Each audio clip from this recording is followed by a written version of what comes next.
Yo, what is going on, guys? Welcome back to another video. And the NHL season is finally here. We had the rookie showcases last week. We got training camps opening up this week, as well as preseason games soon. And in about 3 weeks, we are going to have the start of the 2025-2026 season. So it is time for me to start predicting shit. And today, I decided to, for my first prediction video, kind of include every single team by predicting every single team's leading point scorer for the 2025-2026 season. We're going to start all the way at the bottom at 32nd and work our way up basically to who I think is going to win the Art Ross. So yeah, let's get into it. Let's not waste any time. This one's pretty straightforward. And at 32nd on the Calgary Flames with 61 points, I'm going to go with Nazem Kadri. He actually did have 35 goals last year, as well as 67 points. I think that goal total is going to come down a little bit. I don't expect Nazem Kadri in his mid-30s to repeat mid-30s goals kind of seasons. But yeah, he's been pretty damn good on the Calgary Flames, and I think a high 50s, low 60s season is probably going to happen. Coronado, Huberdeau also could potentially lead the Calgary Flames in scoring next season, but I can't really see them having a guy hit that 70-point mark. I don't think they're going to be very good offensively. So I got Kadri at 61. At 62 points from the Seattle Kraken, Jared McCann, pretty safe pick here. Maybe Matty Beniers, maybe Shane Wright completely break out. But McCann has been their best forward basically since he got there, mainly with that 40-goal season. Jeez. But I think he's going to have another like high 20 goals, low 30 goals, high 20 assist, low 30 assist kind of season and get to like the low 60s. Like he's just been consistent, and as a result, compared to the rest of the Seattle team, it's a lot of uncertainty. Jared McCann, I can bank on for kind of like a 62-point season. So I got him there. This is when it starts to get controversial. Zach Werenski at 68 points. That is still a lot of points. I know that he had 83 points last season. I do think he is going to take a little bit of a step back. Only like Quinn Hughes and Cale Makar can repeat 70-point seasons as defensemen nowadays. And when looking at the Columbus Blue Jackets, they did have 22 goals scored above expected last season. They were 8th in goals for last year and 21st in terms of expected goals per 60. So there is some regression writing on the wall. Also, Werenski does have a checkered past in terms of injury. So I think they're going to have a bunch of guys within the 60s like him, Fantilli, Monahan, Marchenko, and Kent Johnson, but I ended up going with Zach Werenski at 68 points. He could still easily be like 5th or 6th in the Norris if he puts up 68 points. I feel like I'm going to get called the hater. Last year was, I don't think it's ridiculous to say that was probably his career best season. He's an amazing player, don't get me wrong, but I don't expect a 75-plus point season heading into next year. At 72 points, my guy Matt Barzal, when looking at him, he had 80 points in 80 games in the 2024 season, then unfortunately dealt with injuries last year. If he's fully healthy, probably should get low 70s. When looking at his track record, he has not yet got back to 85 points, and I'm not predicting that. The Islanders forward core is pretty intriguing. The defense core we don't have to talk about. I think he gets to the low 70s, and I have him at 72. Next up, at 73 points, sticking in the Metro Division from the Washington Capitals, I have Dylan Strome. When looking at it, I don't expect a point-per-game season because similarly to Columbus, Washington probably going to have some regression. Like everybody had a career year last season, but still, Strome set like a solid floor in 2023 and 2024 on not that good of Washington Capitals teams of having 65 and 67 points. So 63 seems like a pretty fair number for Dylan Strome. 75 points, the Los Angeles Kings' Adrian Kempe, just a consistent like 35 goals, 40 assists. Maybe Quinton Byfield really breaks out, or maybe Kevin Fiala gets another like point per game season that he was putting up in prior seasons. But I ended up going with Adrian Kempe just because we kind of know what to expect. Also at 75 points, also in the LA greater area, I'm going with Leo Carlson for 75 points. I might get called crazy for this, crazy biased, but when looking at how this guy finished last season, 29 points in 31 games from February 2nd and on. Anaheim's power play was god-awful, dead last, even worse than my New York Islanders at 11.8%, almost 3% worse than the third worst team in terms of power play percentage. They got Joel Quenneville in there. I really think he's going to break out playing alongside Cutter Gauthier, which is when he had that 29 points in 31 games, as well as Troy Terry. Not sure Anaheim overall is going to be that good of a team because they lost John Gibson, and I'm not sure Daschle is going to have the same success. But in terms of Leo Carlson, I think the writing is definitely on the wall for a potential breakout. I got him at 75 points. At 76 points, another 2023 draftee, that being Connor Bedard. Still just doesn't have Jack Dick in terms of wingers. They brought in Andre Burakovsky this summer. They still have Ryan Donato, but he's due for some regression after 30 goals, 61 points. And Teravainen and Bertuzzi. There are some positives, like Frank Nazar is going to be on his top power play full time this year. Sam Renzel potentially quarterbacking that top power play, but I don't think it's enough to take this huge jump into the 80s, 85 range. They need to get him some kind of star player. And he's still 76 points would be a very, very good year for Connor Bedard. Don't get me wrong. At 79 points from the Nashville Predators, Philip Forsberg. The Predators were second to last in goals per game last year, and he still had 76 points. So if he can stay healthy, previously, prior to like the last couple of years, he has not been able to stay healthy. But if he can stay healthy, he should be high 70s, low 80s. He's pretty easily the best forward on that team. Roman Josi missed like a third of last season. Shea and Stamkos really can't play much worse. So yeah, he should be back in the high 70s. I was shocked that he had 76 points last year. That was very impressive. And the Nashville Predators, not saying that they're going to be elite offensively, but they'll probably climb out of the bottom 5.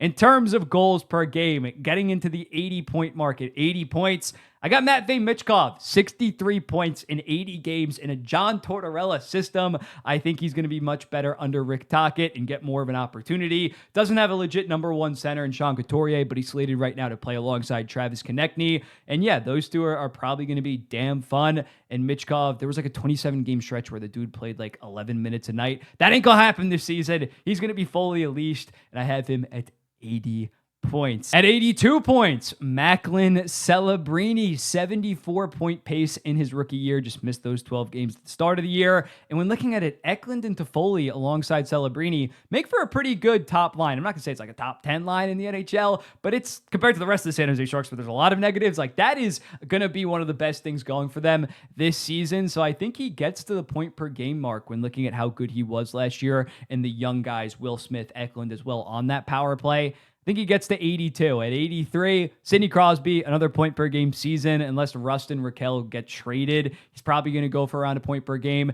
because much like San Jose, although the rest of the team suck, him alongside Rust and Raquel, as well as that power play with Erik Karlsson and Evgeny Malkin is still pretty damn good. So I got Sid the Kid at 83 points. Also at 83 points, Sebastian Aho, sticking in the Metro Division, picking up Nikolai Ehlers will definitely help him. Had a bit of a down year offensively, not some huge down year, but I think he gets bounced back to the point per game mark. He has just been very consistent the last couple of years. At 84 points, Tage Thompson, monster goal scoring season last year with 44 goals. The assist did not exactly come. I think he's going to get a little bit more lucky in terms of that assist department. I think a 40-goal, 44-assist season, I could easily see from Tage Thompson. Not ideal that he lost JJ Peterka, but still has Alex Tuch, still plays on a top power play with Rasmus Dahlin. Buffalo, still going to be pretty good offensively. Vancouver's Quinn Hughes checks in at 85 points. When looking at this, they are god-awful when he's off the ice in terms of offensively. He carries this team. The forward core probably won't allow him to go for 90 points that he probably should or would on most teams, but I think 85 points is kind of like a solid floor for him at this point. The guy had 76 points in 68 games last year, 92 the prior year.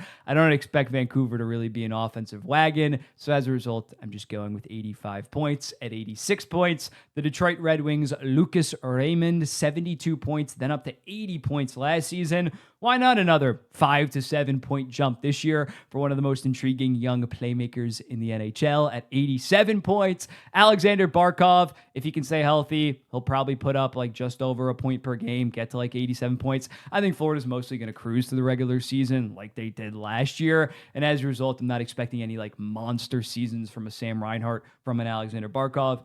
87 points for Mr. Alexander Barkov and probably yet another goddamn Selke. At 88 points, Robert Thomas. He was a monster, man on the mission towards the end of the last season with 40 points in his final 26 games post-Four Nations. Don't expect that kind of heater, but he's still going to be north of a point per game. That's what he's been the last 2 years. Last year, 81 points in 70 games. If Snuggerud is legit and he plays with Robert Thomas, that kind of goal scoring, maybe he will get back in, or he will finally get into that 90-point range. But right now, I'm playing it a little bit safe, and I'm going to go with 88 points. Also at 88 points, Tim Stützle. He needs to have above a point per game season. Not saying he's been bad the prior 2 years, but after that 2023 season when he had 39 goals, 51 assists, 90 points, we were expecting the absolute moon from this guy. Apparently, he is healthy. Senators fans have been saying he was hurt the prior 2 years. If he's healthy, if he's good to go, I need at least 85 points from Tim Stützle. I feel like that's not a ridiculous ask to have from this guy, and he definitely has the potential, considering we saw it in 2023. Next up at 89 points, give me Kyle Connor. Not sure he's going to have the same success that he did last year with 41 goals and 97 points, but it is a contract year, so he is definitely going to be dialed in, and he plays on one of the most consistently good lines in the NHL,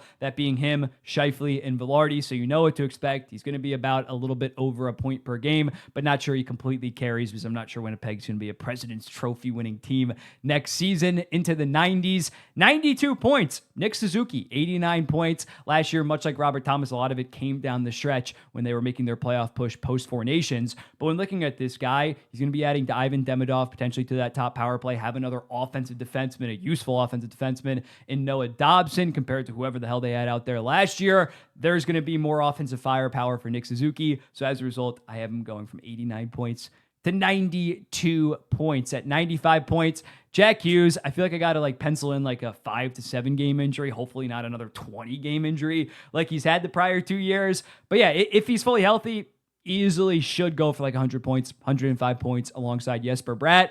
But you can't say he's going to be fully healthy, because that has just not been the case throughout his entire career outside of the 2023 season. But I think even that season he missed 4 games.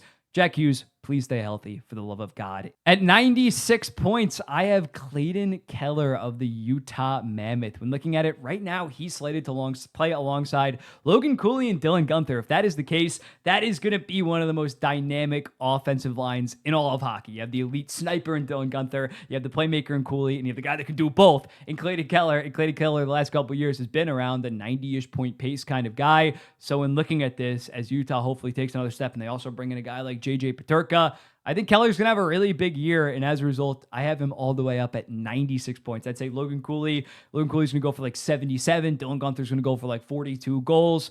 It's going to be a monster season if that line is fully together. At 97 points, Artemi Panarin. Don't think he's going to get back up in the hundreds like he did in 2024 with 120 points. But I think even last year, everything went wrong and he still had 89 points. So I think they're going to be a better team. I think he's going to go in the high 90s. Lafreniere definitely needs to be better, else they should rip him off Panarin's line. But yeah, Panarin is still such a dynamic offensive talent. He is starting to get up there in age. But yeah, New York's going to have to rely a lot on him, because that bottom six does not look very good. And I think he's going to have a pretty damn good season. From the Dallas Stars at 98 points, Robertson, not Rantanen, Robertson. I'm expecting a big Jason Robertson season in a contract year versus Rantanen first year of his 8-year deal. And when you look at Jason Robertson, I've said this so many times, I feel like on these videos, he had a leg injury last summer, so he started off slow, but in the final 2/3 of last year was going at around 96 point pace, 44 goal pace.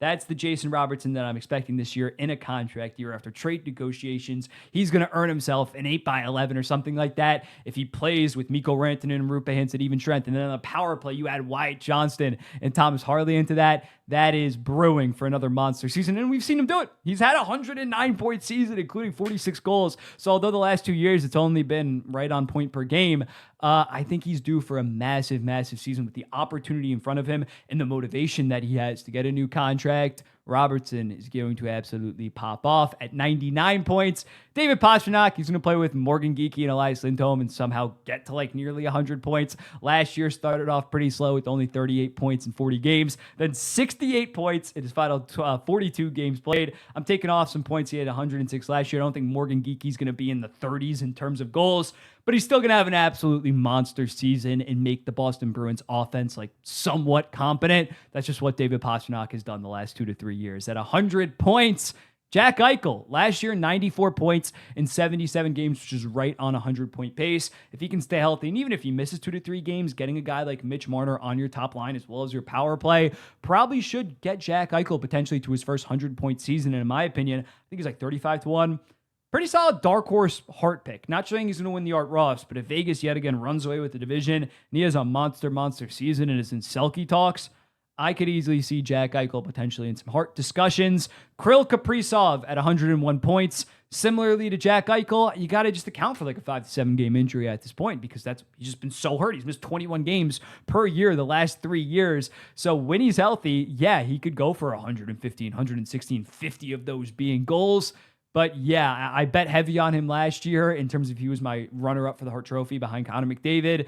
and he was the favorite to start the season, but then he unfortunately got hurt. I hope he doesn't get hurt. He's going to have a lot to prove and a lot to earn this summer. So if he is healthy, he's going to be an absolute monster. But yeah, the injuries have just continued to pile up with Kirill Kaprizov. Into our top 4 at 110 points.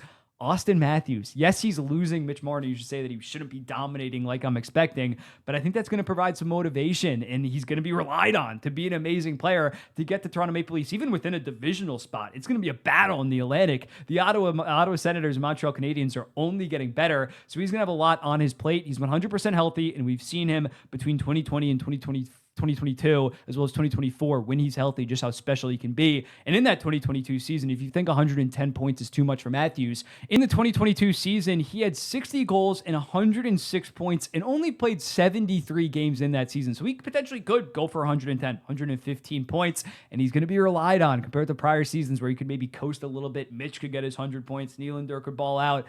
He needs to step up in a big, big way, and he's had this pattern of one great season, one hurt season, one great season, one hurt season. We're due for a great season, and then into our top 3. Really no surprises here. Nathan MacKinnon at 114 points, 140 2 years ago, 116 last year. His point per game did take a little bit of a dip once they traded away Mikko Rantanen, but still he has a plethora of very good wingers to play with, whether it's Lehkonen, Natrushkin, Natchez, Landeskog. He's going to be probably between 110 and 120. Maybe he takes his foot off the pedal in the regular season a little bit just because the playoffs have been so disappointing, but he's also a psychopath when it comes to that shit. So yeah, he's probably going to be mid 110s. Number 2, Nikita Kucherov. I got him at 117. When looking at it, the Tampa Bay Lightning's roster, they're still going to be very elite, don't get me wrong, but they are starting to get up there in age, so I just took some points off his 121 point total last season. But yeah, he's going to be playing with Braden Point, Jake Gensel on one of the best power plays in the NHL. And as a result, he's going to have a monster season. And then I got Connor McDavid getting his first Art Ross in 3 seasons. I can't think that Connor McDavid's going to go 3 years without an Art Ross and establish his dominance in terms of points. Yet again, I have him at 125 points. When you look at him the 2 prior seasons, although Nikita Kucherov did lead the NHL in points per game, McDavid wasn't that far off. The problem was that he missed 6 games 2 seasons ago and missed 15 games this most recent season. So as long as he can stay healthy, he should be 120 to 130 points. So yeah, let me know in the comments. What do you think about these predictions? Any situations where you think I got the player wrong? And if so, how many points does that other player score within their team? Who would you move up? Who would you move down? The season is finally goddamn here, and I am jacked up, excited to predict some more stuff. Let me know any other videos that you want to see from me. I'll be seeing the next one, Manager Monday, hopefully back tonight, 6 p.m. It was working this morning. Hopefully it works when we go live. Peace.